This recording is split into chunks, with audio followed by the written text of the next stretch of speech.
Olá, eu sou o professor Otmar Tesc, especialista em ciência política, e em roda de conversa, em roda com alunos, com estudantes e também com amigos, comentaram bastante uma entrevista que o Pedro Cardoso deu para um programa Provoca, lá na TV Cultura.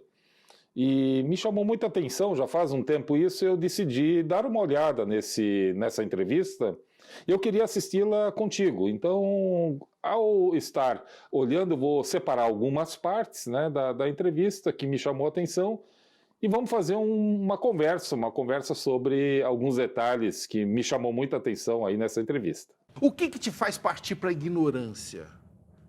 Covardia e intolerância. Eu, quando comecei a me envolver na política através do Instagram, eu fiquei uma hora me perguntando qual é o limite da tolerância. E não encontrei resposta, porque a democracia, a princípio, é uma tolerância absoluta, até para aquele que advoga o fim dela.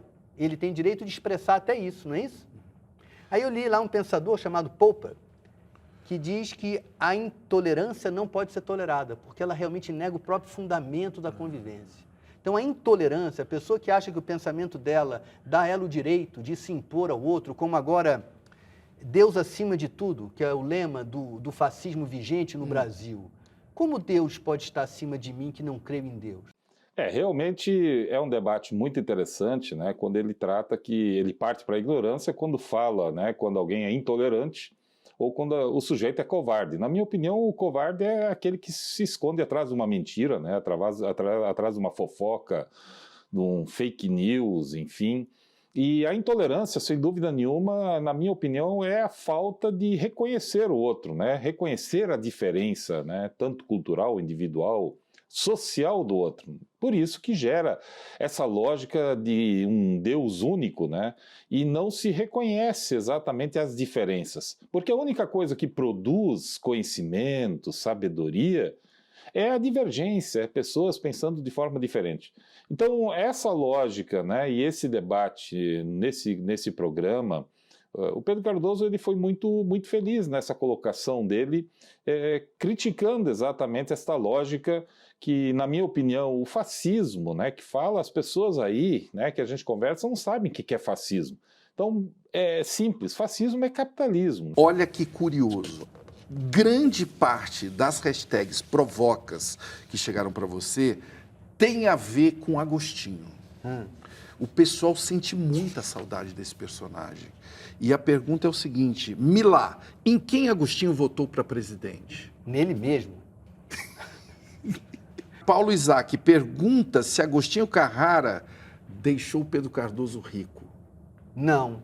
Nenhuma pessoa fica rico sem explorar a mais-valia imensamente. Estou para encontrar um economista que me mostre uma outra estrutura de ficar rico, que não seja você não dividir a riqueza do seu trabalho de maneira justa com as pessoas que produziram esse trabalho para você. Eu era um cara de esquerda, agora eu sou uma pessoa de extrema esquerda. Você vai falar de mais-valia, Pedro, é isso que você está falando? É. E o que é isso? O que te deixou rico? De que jeito essa mais-valia? Não me deixou rico. Quem ficou rico com o Agostinho foi a Rede Globo. A Rede Globo, que é o capitalista naquele negócio, é que tem possibilidade de ficar rico. Eu tenho 57 anos e eu não tenho uma economia que me possibilite não trabalhar. Eu venho ao Brasil trabalhar, e venho ao Brasil trabalhar pelo dinheiro da bilheteria. Se eu não acordar de manhã e for trabalhar, não tem uma estrutura de exploração do trabalho de outras pessoas que faz dinheiro para mim enquanto eu apenas emprego o meu capital ali, entende? E eu não acho isso uma relação justa, acho isso uma relação que produz pobreza. Por isso é que eu sou de extrema esquerda, sem o aspecto ditatorial da extrema esquerda, mas da convicção da responsabilidade social. De fato, muito perspicaz, né? Essa questão da mais-valia é a lógica do buraco, né? O que é a mais-valia que o Pedro Cardoso está falando? Quer dizer, enquanto um cava um buraco, essa terra vai para o outro lado. Então, a lógica da mais-valia nada mais é do que a relação capitalista, né? Não houve a possibilidade de superação do tripé trabalho, capital e Estado. Então, nós vivemos num modelo capitalista de exploração E eu gostei muito dessa ideia, quer dizer, quem ganhou, na verdade, em cima, né, do Agostinho, né, não foi ele, né, foi exatamente a estrutura, a empresa que o empregou. É o que acontece na maioria dos casos, né, a exploração, a única coisa que produz lucro não é a coisa, a única coisa que produz lucro são as pessoas. Então, a tua mão de obra é esse elemento que produz a tal da mais-valia, que nada mais é que o lucro. Eu, particularmente, não sou contra o lucro. Eu penso que é isso que ele está dizendo. Ninguém é contra o lucro. Só que o lucro tem que ser compartilhado, tem que ser dividido, tem que ser, de alguma maneira, baixar essa desigualdade, né, social que ocorre. Então, novamente, né, quando ele coloca assim, que é de extrema esquerda, na verdade esses conceitos são um pouco relativos, mas eu entendi o seguinte, né, que ele parte do pressuposto que existe uma luta de classes entre aqueles que têm, né, a propriedade, os instrumentos e aqueles que só entram com a sua força de trabalho. Está correta essa análise dele, mas eu penso que nós vamos ter algumas mudanças significativas, principalmente por conta, né, desse processo todo da pandemia. Ele fala isso antes da pandemia, e agora nós estamos analisando isso durante e pós-pandemia. Com certeza, né, nós vamos ter alterações nesta relação, neste modelo.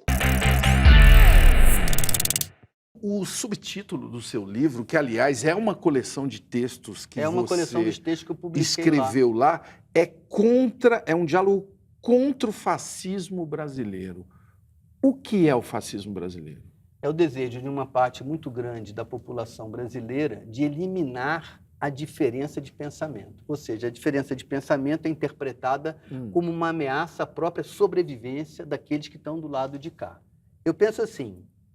Então não é só da direita. Não. É eliminar de qualquer lado. O governo do PT, por exemplo, e na minha opinião, ele foi se tornando um governo protofascista. De fato, se eles se perpetuassem no poder, era muito provável que eles executassem um projeto à feição deles, com enorme desprezo pelos outros. Quem estiver te vendo agora e for simpatizante do Messias Bolsonaro, ele está enganado, porque você não está falando só deles.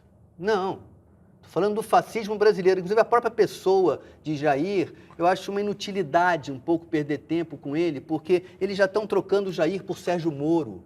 Um dos elementos do fascismo é a idolatria por alguém. Foi por Luiz Inácio, pode ser por Jair Messias ou Sérgio Moro. O próprio movimento de tirar da pessoa a responsabilidade e colocar lá num líder é em si já um ato de alienação política.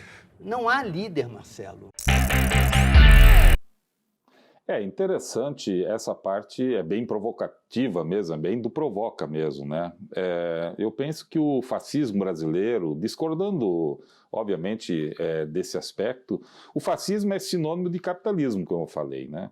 E no Brasil ele chega ali já em 1930, com a Revolução de Vargas, e Vargas, de alguma maneira, implanta e recebe uma influência, né, tanto que ele motiva um grupo chamado de integralistas no Brasil. De 1930 até 1937, todos os movimentos, muitos movimentos fortes eram integralistas.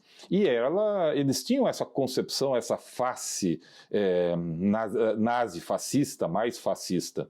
Quando você diz assim, meu líder, eu preciso do meu líder, o que é o líder? É nada mais que o Führer, né? Em alemão chama-se Führer, que é essa lógica de Mussolini, que é essa lógica de Hitler.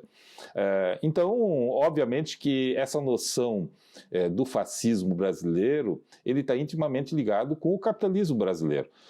Discordo um pouco, portanto, dessa lógica de que o governo do Partido dos Trabalhadores seria proto-fascista e comparar, por exemplo, o governo, né, de Lula com o Jair Bolsonaro, sem dúvida nenhuma, penso que é um pouco precipitado, tanto que hoje Sérgio Moro já nem está mais no governo e ele, o atual presidente, continua se mantendo com seus 30%, porque existe uma tendência no povo brasileiro também dessa inclinação de 20%, por exemplo, da população brasileira, que eu considero uns 20%, que tem em si essa necessidade de não pensar, né, pensar na cabeça dos outros e ter um salvador da pátria. Nós tivemos muitos desses modelos, como Jânio Quadros, Collor de Mello, sempre aparece um Messias, né? E Bolsonaro não deixa de ser mais um desses elementos que tem garantido seus 20%, 30% no Brasil. E a gente está percebendo que essa tendência só poderá ser superada, na minha opinião, com muita arte, com muito teatro, com muito estudo, com muita leitura, para que a gente possa superar e ter dias melhores. Novamente, a gente percebe, né, que esta relação ela é muito forte, está impregnada, mas a sociologia nos ensina tudo que nos é introjetado, ela pode ser desintrojetada. Eu acredito nisso. Eu vou deixar ali no link da inscrição ali o Castanhari falando, explicando um pouco sobre o que é essa palavra que muitos não conhecem, que é fascismo. Então eu deixo essa dica. Muito agradecido aí por você ter nos assistido, né? E fica ali a dica. Por favor, inscreva-se no nosso canal, né? Coloque ali, aperte lá no sininho. É importante porque esta relação, eu penso que nós temos que criar esse debate, esse diálogo, essas provocações. E você, fazendo comentários, nos possibilita fazer outras análises. Participe conosco, nosso canal A Política está no ar. Então vamos conversar sem censura, né? E vamos ver o que nos inspira. O que nos inspira é exatamente esta conversa fraterna, tranquila, esse diálogo, essa discordância em defesa exatamente da democracia, das liberdades. Vamos juntos, assista os nossos próximos vídeos e vamos caminhando em direção à fraternidade, igualdade e à justiça.